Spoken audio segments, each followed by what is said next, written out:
My name is Ira Manyes Basic. I'm the village princess. I'm your princess. I'm the universe princess. I believe that it takes a village to raise a child, and I come here as the child of the village to ask you villagers to help me to grow my channel. Please like, subscribe, and comment. Don't forget to hit the notification button for you to know when I post a new video. Don't forget to share my stories and comment. Let me know what you think of my stories, please. For the sake of the story, my name is going to be Karibu. Hi, my name is Karibu. Please allow me to share my story. In case someone is going through something similar that I went through, I would like to inspire them that they can get out before it's too late. When I was 9 years old, my mom sent me to go to live in the city with this family that she told me that I was going there to be treated as a family member and to be part of the family and keep company to their young daughter, which was nearly my age. And I was so excited to be moving to the city with this family. They came, they took me with, and everything was beautiful until things started changing. But before we get there, I need to let you know that my mother, she was a single mother. She had 3 kids. It was my older brother, me, and my younger sister. We never had the father figure. We all had different fathers. And there was lots of men coming in and out of the house, but none of them was staying with us and playing the role of a father. Most of the time, the guys, they would come and sit in the lounge and then go to the room with my mom.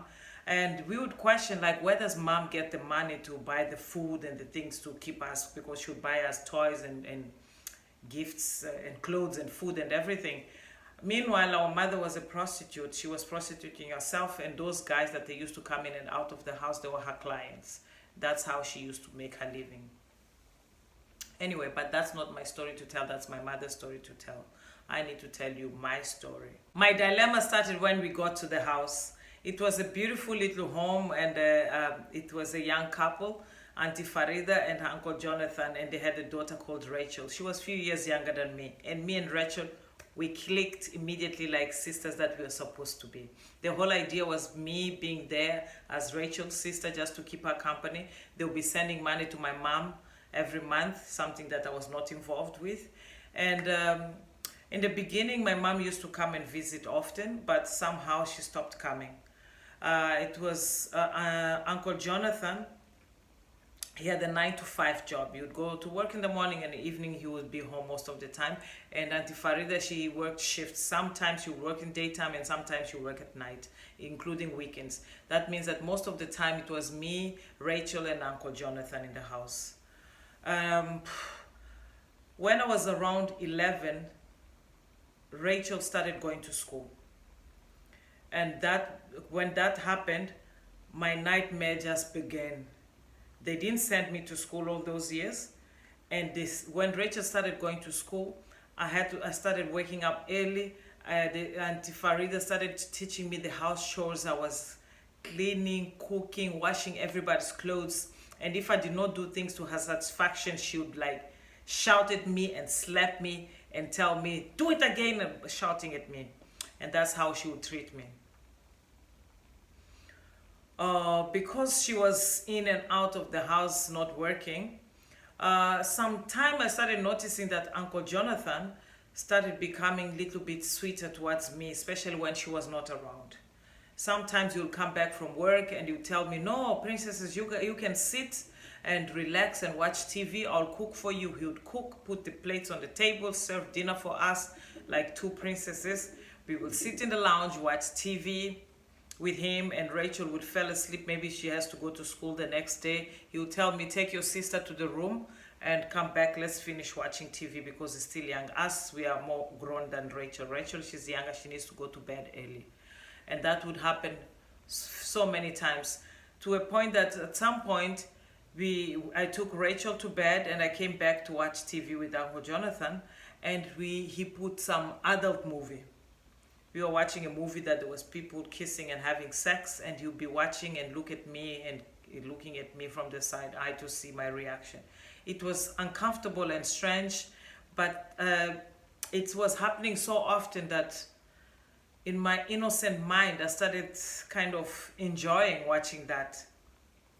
And one day, Uncle Jonathan asked me, do you want to try to do what the people are doing in the movie? In my naive, innocent, young mind, I said yes. And from that day on, me and Uncle Jonathan, when Auntie Farida was at work, we were like this beautiful couple. We were just having sex, and in the house, we were like a couple. He was treating me like his wife, and he asked me to keep the secret, and he promised me that he's gonna divorce his wife when the right time comes. But until then, I must keep the secret because he loves me and I'm gonna be his future wife. I believed him. I kept the secret. Sometimes when they would go to bed to their room when she would come, I'll be so jealous, so upset to the point that some days I'll be crying in my room, just picturing what they're doing in the bedroom, just thinking that he's doing with her what he does with me. I was around, let's say, this was before I turned 13 when I started having sex with him, or when he started having sex with me, because I was the child there. Oh gosh, this is hectic. When I was around 14, they started giving me pocket money. Uncle Jonathan, every chance he had, he would remind me how much he loves me and how he wants to divorce her, and he was just waiting for the right time. Meanwhile, I must just do as she asked me, make sure that I make her happy, that she doesn't suspect that the two of us were having something. Me, stupid, in love, I just did whatever he asked me to do. She would treat me so badly and shout at me and scream at me all the time, but I'll just do whatever she would tell me to do without even complaining. But somehow, as a woman that she was, she started noticing that something was funny about me. My body was changing. Remember, I moved to that house when I was 9 years old. Now I'm like around 14, but I'm developing as a woman because I'm having sex. And she asked me, do you have a boyfriend? Are you still a virgin? The way I denied that I have a boyfriend or that I'm not a virgin, I said I was still a virgin and I did not have a boyfriend. Meanwhile, she had no idea that the boyfriend was her husband. The husband, we were sister wives. We were sleeping with the same man. Oh, I need a drink. Some bubble, some Pongras Rosé, my favorite.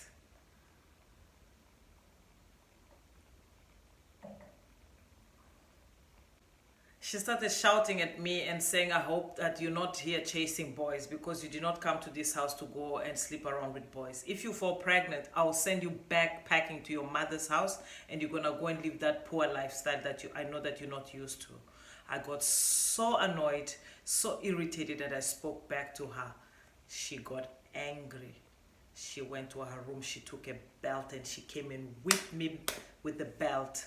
Uncle Jonathan, he came, he stood there, he separated us, and he told us she needed to stop. I don't know, and they left the room. I just packed my bags, and I left to my mother's house. The next day, Uncle Jonathan comes to the house again with the same old story to tell me how much he loves me, how much he wants to spend the rest of his life with me. I mustn't tell anyone about our relationship. But when I got to the house, I found out that my mother was hospitalized. She was very sick. She had tuberculosis. And I became the mother of the house because it was my older brother and my little sister. And Uncle Jonathan, because by then I was not even calling him uncle anymore. Jonathan would continue coming to the house and our affair continued normally. It was just a different location, but the same. He would still give me lots of attention and come into the house and give me money and bring groceries and help with my mother's medication and everything. Guys, remember that this guy is the same guy that I met him coming out of my mother's bedroom. He had sex with my mother and now he's having sex with me.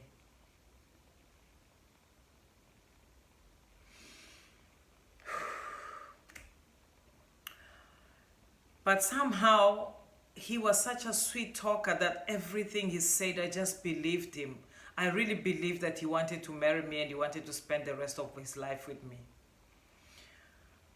Not knowing that this guy, he's going through a separation. After some months of me being in my mom's house, he was separated from his wife. And he never said anything to me. The reason he was separating is because the wife found out that he was cheating on her with another woman, a woman that he ended up marrying. Nothing to do with me. The one that he kept telling that we're going to marry when he divorces her. No. He separated with his wife. He divorced his wife. He ended up marrying another woman. Whew, gosh, this is a hectic story. And then somehow I found out, oh no. Meanwhile, I was pregnant. I was 15 and pregnant. He told me, I told him that I was pregnant. He told me that I should have an abortion. But I was so scared to have an abortion, and he said, okay, leave it, because I was avoiding him and everything, and the belly was growing. He said, okay, it's fine. Since we are getting married, you can keep the baby. He had a daughter with his wife, and then I ended up having a son, and then he ended up having a daughter with his new wife. But they joke, this guy, he's such a joke, such an asshole.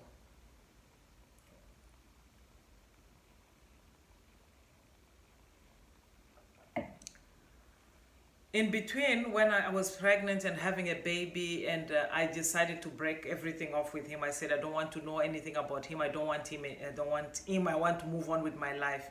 The money that he gave me, because at some point he opened a bank account for me, I saved some of the money. I started buying goods and to resell for profit, or buy cheap stuff and then go and resell it and make profit to keep going. He got so upset when I dumped him that he stopped sending me money. He stopped coming to visit his child or anything. But after some time, he called me to check on me, and he came back like nothing ever happened. Again, with the same bullshit story, how much he loves me, blah, blah, blah, and it was a mistake to marry that other woman, but I'm the woman of his life, and me, I'm the mother of his boy, and he will never leave me and my son, because the other woman had a girl, and he needs a son to keep his son name. I don't know how you say that in English, in a proper English, just to keep his legacy. And then this asshole tells me that he wants to invite me to his house for his daughter's birthday. I'm standing there looking at him. I'm like, I come to your house as who? Because your wife doesn't know me and she doesn't know anything about me. He goes to me, don't worry, my love. She already knows about you. I told her everything about you. I'm like, standing there like waiting to hear what's everything. I told her that your mother, she is like a sister to me. She's my childhood friend. We grew up around each other. And you are like a daughter to me. And your son is my godson. That's why you can come to my house anytime you wish. You're always welcome, and she'll always treat you well. And don't forget, you carry my son. You are the mother of my son. Sooner or later, you're going to be the madam of that house. I got so angry. I was boiling on the inside. I started hitting him. I hit him so hard. I kicked him out of the house. I told him that I don't want to know anything about him. I don't want to see him anymore. He was such a shameless man. And that's the end of this story, guys. Let me stop the story. In case you want to see part 2 of this story, because the story doesn't really end there, there was more to this story. I want to see your commitment to help me to grow my channel. I want to see minimum of 10 comments in this video. 10 comments on YouTube. If you comment on this channel, tell me what you think, where go well, where go wrong, what you think I should change, what should I improve. If you can help me with ideas, I will give you a part 2 of this story. Thank you for watching my story. My name is Ira Manyespisic. I'm the village princess. I love you, and I hope you love me too, and I'll see you on my next video. Goodbye. Goodbye. But before I go, I need to let you know that I love you.